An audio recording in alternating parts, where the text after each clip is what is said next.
Fan theories are theories put together by fans that tell a story that may not be explicitly told in their respective genre. With most fan theories, there is room for interpretation. Decide for yourself how well this theory fits in with the Star Wars universe. Don't worry, this is the end of the long title scroll.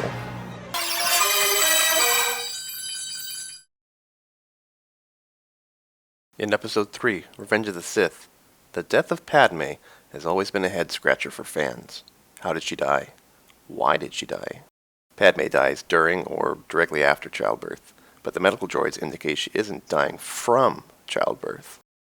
She did suffer severe trauma on Mustafar via force choke from her fallen husband Anakin, but the medical droids indicate that she is, quote, completely healthy. So why did this character suddenly suffer a harsh, hasty death that seems so out of place given the rest of the movie? What if I told you Padme's death was orchestrated from near the beginning of the movie? What if I told you Padme's death was another manipulation on the road to galactic imperialism?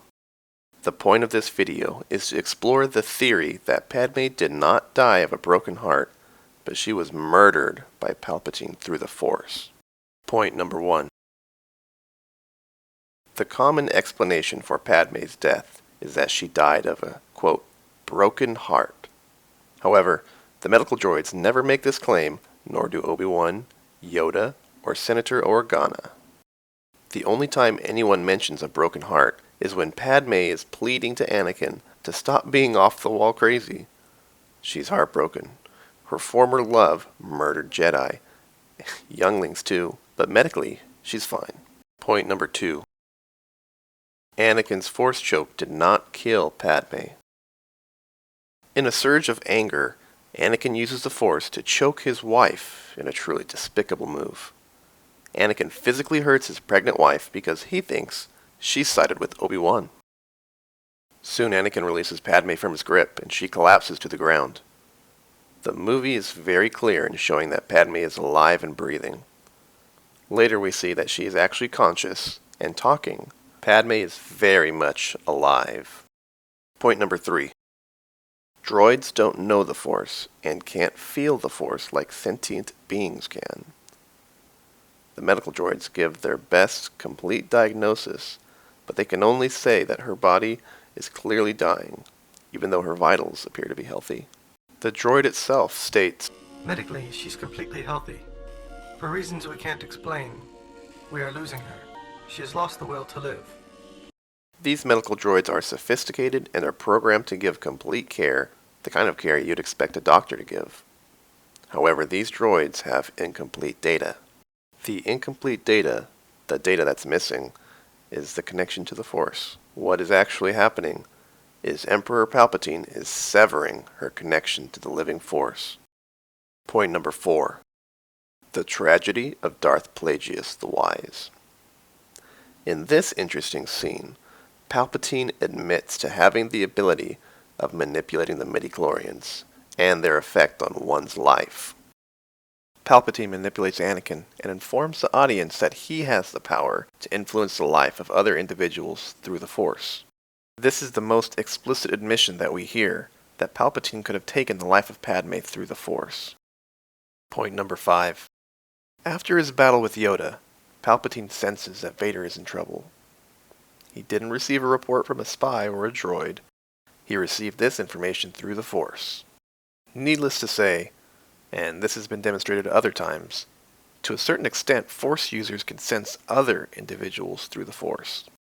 Palpatine senses Vader, Obi-Wan sensed Alderaan being destroyed, Vader sensed Luke, so on and so forth. If Palpatine is aware of Vader, then he would be completely capable of sensing Padme on Polis Massa. Point number 6.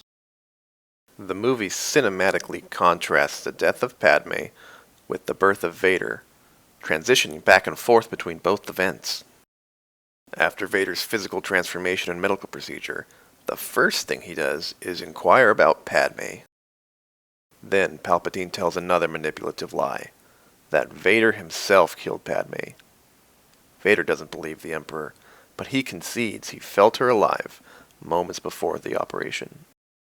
Is Palpatine siphoning the Force from Padme into Anakin to sustain him? Or is Palpatine simply using the dark side of the Force to kill Padme, pushing Vader over the edge? Now Vader is unable to sense Padme and knows for sure she's dead. Palpatine's final plan comes to fruition with the final, complete push of his new apprentice over to the dark side. His new empire and his new Sith Lord are completely loyal to him now. Point number 7. On Utapau, General Grievous is contacted by Palpatine, who gives him instructions on sending the Separatist leaders to Mustafar.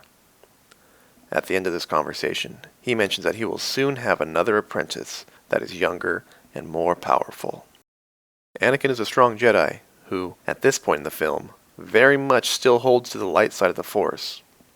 But Palpatine knows his weakness: Padme. In the very next scene, after we learn Palpatine is scheming for a new apprentice, we see Anakin having his first nightmare about losing Padme. It was the Emperor's plan all along to sway Anakin away from the Jedi. We see slight manipulations through the prequels, but after he is rescued from the Separatists in Episode 3, do we catch a glimpse of how he plans to do this.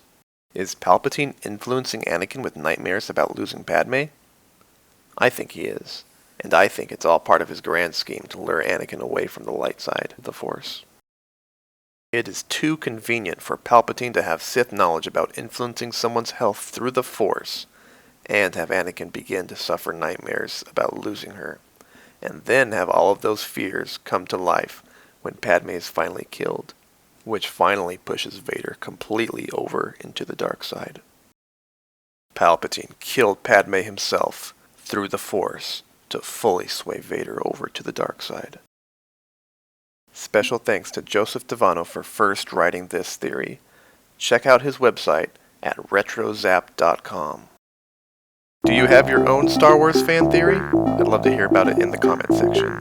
Did you like this theory? Did it make any sense? Let me know why or why not. Thanks for watching.